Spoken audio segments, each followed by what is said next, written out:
Hey everyone, welcome back to my channel. আজ আমি তৈরি করব ইলিশ ভাপা। খুবই সিম্পল রেসিপি, খেতে সুন্দর লাগে। তাহলে দেখে নেওয়া যাক।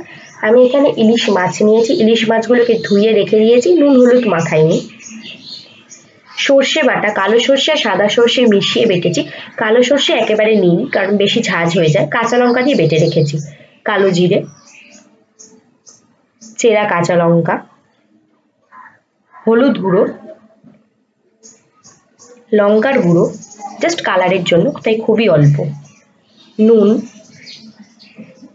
এবারে যেই বাটিতে আমরা ইলিশ মাছ ভাপাটা দেব তাতে কালো জিরে, লঙ্কার গুঁড়ো, হলুদ গুঁড়ো, সর্ষে বাটা আর সর্ষের তেল মাস্ট, কাঁচা সর্ষের তেল, তাই এটা দরকার।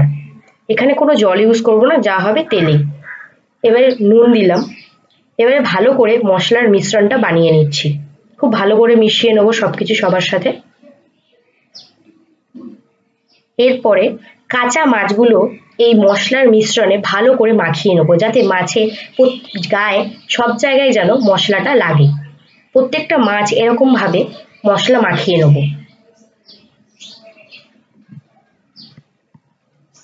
এরকম করে করে সবকটা মাছে মশলা লাগিয়ে নেবো। এখানে এক্সট্রা করে কোনো জল ইউজ হবে না, জল ইউজ করলে খেতে ভালো লাগে না, তাই যা হবে তেলে। এরকম করে মাখিয়ে নিলাম।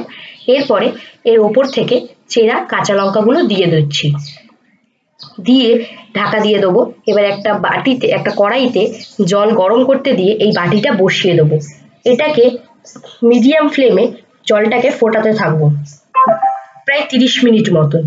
30 মিনিট পর গ্যাসের ফ্লেম অফ করে একটু ঠান্ডা হলে আমি বাটির ঢাকনাটা খুলবো। আমার ঠান্ডা হয়ে গেছে, আমি ঢাকনা খুলছি।